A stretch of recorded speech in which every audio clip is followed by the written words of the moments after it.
Bonsoir et bienvenue à ce nouveau club de lecture dans lequel je vais parler de mes lectures du mois de mai. Le premier livre que j'ai lu, en fait, je l'avais déjà commencé pour le mois d'avril, mais je l'ai terminé dans la première semaine du mois de mai, et c'est Elle et lui de George Sand. C'est un livre que je devais lire pour l'université, c'est un des derniers, et dans le fond, c'est une histoire d'amour romantique qui raconte en fait l'histoire de deux personnages, mais qui sont inspirés aussi de la vie de l'autrice. En fond, elle a vraiment vécu une histoire d'amour vraiment tumultueuse avec un autre auteur romantique, Alfred de Musset.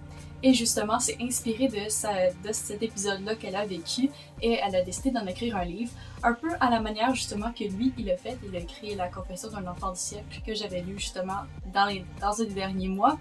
Et c'est un peu similaire, mais j'ai vraiment plus apprécié sa version de l'histoire. C'est vraiment plus concentré sur les personnages et l'histoire et l'intrigue plutôt qu'un monologue très lent de son côté. J'ai vraiment pas tant aimé sa version. Mais bon, ça n'a pas été vraiment un coup de cœur. Je sais que c'était une lecture qui était vraiment différente de ce que je lis d'habitude.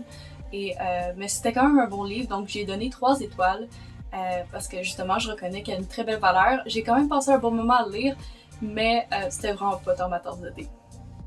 Le deuxième livre que j'ai lu, c'était encore une fois pour l'université, mais là, c'est premier, c'est le dernier. Après ça, je lis juste pour le plaisir. Et c'est le dernier, je me suis gardée vraiment pour la fin comme un bonbon parce que ça faisait longtemps que je voulais le lire personnellement. Et ce livre-là, c'est Frankenstein ou Le Prométhée moderne de Mary Shelley. Ce livre-là, bien évidemment, en plus j'aime beaucoup l'édition que j'ai pris. Je trouve que ça fait vraiment dramatique. Et en fait, c'est l'histoire, on a tout un peu entendu parler, de Victor Frankenstein, qui, avec ses études, finalement crée un monstre. Et en fait, c'est vraiment zéro comme du tout, comme qu'est-ce que j'avais entendu parler de ce livre-là avec le monstre qui parle pas, qui a genre un clou dans le cou. Non, zéro. Le monstre parle, le monstre est intelligent, le monstre lit des livres. Et l'histoire de Frankenstein, en fait, c'est tout le roman. Donc c'est de sa jeunesse jusqu'à vraiment à la fin. Et il y a vraiment beaucoup de mise en abîme. Donc le narrateur, en fait, c'est à la fois un explorateur, qui est totalement par rapport, et c'est à la fois aussi Victor Frankenstein, et c'est à la fois aussi le monstre de Frankenstein qui prend la parole vers le milieu du roman. Donc ça en fait quelque chose d'un peu compliqué, et c'était un peu lent et un peu lourd. J'avoue que je m'attendais vraiment à mieux, j'avais j'avais vraiment eu la barre haute pour ce roman-là parce que j'avais très hâte de le lire, parce que j'avais bien entendu parler de Frankenstein dans la culture populaire, et je savais que c'était pas vraiment à ça que j'allais lire, mais je m'attendais vraiment pas que ce soit si différent mais si pareil à la fois. J'ai bien apprécié le personnage de Victor Frankenstein, mais à un moment donné, il se lamente vraiment beaucoup. Mais c'est quelque chose qu'on voit beaucoup dans les œuvres romantiques en général. Donc voilà, encore une fois, un peu comme Et lui, c'est une œuvre qui est un peu mitigée, mais bien évidemment, à cause du côté plus aventure, il y a des meurtres, il y a un procès, tout ça. Donc à cause du côté plus aventure, plus légèrement horreur, mais vraiment plus thriller, j'ai donné 3.5 étoiles. Et autant Elle et lui que Frankenstein, je le recommande vraiment à des gens qui sont curieux de découvrir le romantisme. C'est vraiment des œuvres qui sont accessibles. Donc si jamais, parce qu'il y a des œuvres qui sont vraiment plus compliquées que d'autres, qui ont vraiment besoin d'avoir beaucoup de références déjà avant de s'y plonger. Mais ces deux-là sont vraiment accessibles, donc si jamais vous voulez vraiment juste une histoire d'amour ou une histoire de thriller un peu fantastique, bref, Frankenstein. Si jamais vous voulez savoir l'origine du mythe, je vous conseille fortement les deux si jamais ça vous tente de vous essayer dans cette époque-là. Les 2 derniers livres que j'ai lus pour le mois de mai, c'est les 2 premiers tomes de la série Illuminée de Amy Kaufman et Joe Christophe. Donc, c'est Dossier Alexander et Dossier Gemina. Ça se peut que vous les avez vus beaucoup sur mon Instagram. D'ailleurs, si jamais vous me suivez pas, je vous invite à me suivre. J'aimerais poster des photos de ce que je lis et quand je le lis dans mon environnement. Et j'ai vraiment posté beaucoup de photos de ces livres-là parce qu'ils sont vraiment intéressants à prendre des photos. Donc, j'explique un peu pourquoi ils sont comme ça. En fait, ce livre-là, c'est l'histoire, on suit l'histoire en fait de Cady Grant, qui est une jeune potérienne, une jeune humaine, qui vit sur une colonie vraiment recluse dans l'espace. Ça se passe bien évidemment dans l'espace, c'est un roman de science-fiction.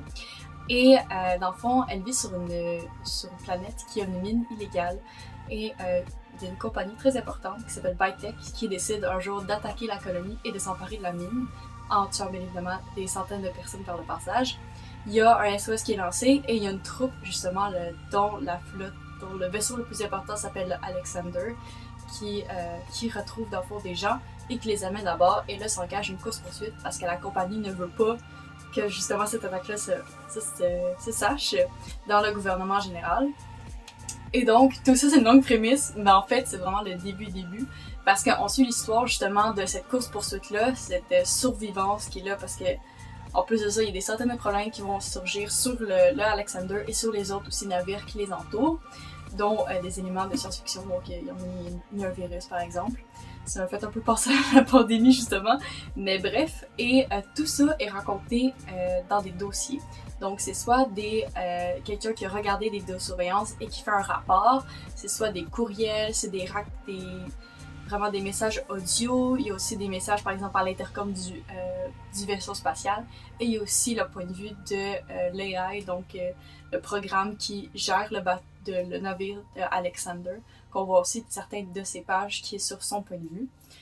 Donc, en bref, c'est vraiment une série qui est très originale. Honnêtement, j'ai beaucoup lu de science-fiction et c'est la première fois que c'est vraiment quelque chose qui sort vraiment de ce monde.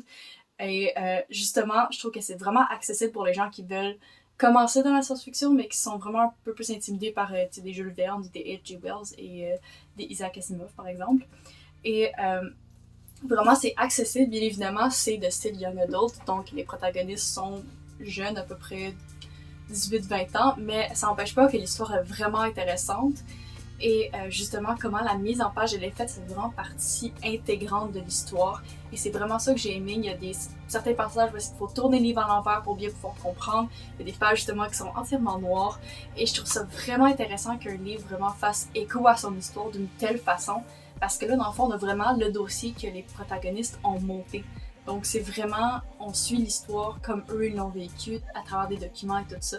Donc on suit vraiment l'événement en temps réel. Et je trouve que c'est encore plus réel de raconter de façon comme ça que raconter d'un texte plutôt littéraire. Donc, sans plus parler en fait que la mise en page est absolument magnifique, c'est vraiment intéressant la façon que tout est monté, on retrouve même des petits détails partout qui sont cachés, qui sont intéressants à regarder. Et vraiment, c'est une espèce de petite œuvre d'art, je dirais. Comment c'est vraiment monté, je trouve ça vraiment intéressant et c'est tellement unique. Honnêtement, si vous avez la chance de le lire et que vous aimez les science-fiction, je vous le recommande à 100 000 %. Et vraiment, je lui ai donné... le premier tome, j'ai donné 4.5 étoiles et le deuxième 4 étoiles. Mais honnêtement, même ces chiffres-là, je trouve qu'ils sont un peu à la baisse. Je les ai vraiment beaucoup aimés. Et vraiment, si jamais vous aimez les science-fiction, je vous encourage fortement à vous les procurer puis à les lire. Parce que justement, c'est tellement original la façon dont c'est raconté. Et l'histoire aussi est tellement surprenante et originale que vraiment, ça vaut la peine.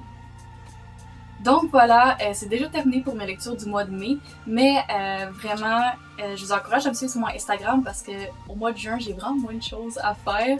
Donc je vais pouvoir vraiment partager mes lectures en temps réel et aussi mes projets d'écriture. Je travaille sur beaucoup de choses en ce moment et je pense beaucoup faire des vidéos là-dessus dans le futur. Donc si jamais ça vous intéresse de me poser des questions, soit ici dans les commentaires ou sur Instagram, je vais pouvoir les recueillir et faire une vidéo là-dessus. J'aime beaucoup parler de lecture, mais autant d'écriture. Bref, ça c'est une petite parenthèse, mais voici les livres que je vais lire pour le mois prochain. D'après moi, j'aurai le temps de lire les 3 parce que en fait, je m'en suis juste mis 3 pour l'instant, mais je pense vraiment pouvoir en lire plus. Donc le premier, en fait, je l'ai déjà commencé et c'est Obsidio. Donc c'est le 3e tome de la série Illuminée. Vous voyez que la mise en page est différente, même le format est différent. En fait, l'histoire, c'est que j'ai fait énormément de recherches et en fait, c'est la compagnie ADA, la maison d'édition ADA qui a traduit les 2 premiers tomes. Mais malheureusement, ils n'ont pas encore traduit le 3e et ils n'ont comme pas fait. Et je le livre maintenant, je peux pas attendre. Et en fait, le faire venir en français, il fallait que je le fasse venir de France, qui me coûtait extrêmement cher. Donc, puisque je suis bilingue, j'ai décidé de le lire en anglais. Donc, je me suis procuré en anglais. Mais encore une fois, je suis rendue presque à la fin. C'est autant délicieux que les 2 premiers tomes. J'ai vraiment hâte de savoir qu'est-ce qui se passe. Donc, bref, le 3e tome de la trilogie Illuminée. Et ensuite, je vais me plonger dans une duologie de Leigh Bardugo encore. Oui, je sais, j'en parle. C'est la dernière fois. Donc, ensuite, je vais lire King of Scars et Rule of Wolves, qui est la suite, dans le fond, de la Grishaverse, donc avec Shadow and Bone, et ensuite la duologie de Six of Crows. Et ensuite, dans le fond, ça suit l'histoire de Nikolai Lenstov, qui est mon personnage préféré. Je sais que c'est le personnage préféré de beaucoup de monde, mais j'ai tellement hâte, j'ai entendu des belles choses, il paraît que vraiment ça brise son cœur. Donc j'ai vraiment hâte de les lire, mais pas tout de suite, pas encore que je termine ce livre-là.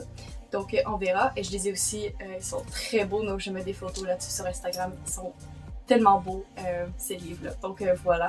Donc voilà, c'est déjà la fin. J'espère que vous avez apprécié. Si jamais vous avez des commentaires, n'hésitez pas aussi à venir sur mon Instagram. Vraiment qu'on se parle, ça me fait vraiment plaisir. Ou sinon dans les commentaires de cette vidéo-là. N'hésitez pas aussi à me dire vos lectures du mois ou celles que vous pensez lire pour le mois prochain. Comme d'habitude, tous les liens des livres vont être dans la description, ainsi que le lien de mon Instagram que j'ai mentionné quelques fois. Donc merci beaucoup d'avoir écouté et on se retrouve une prochaine fois.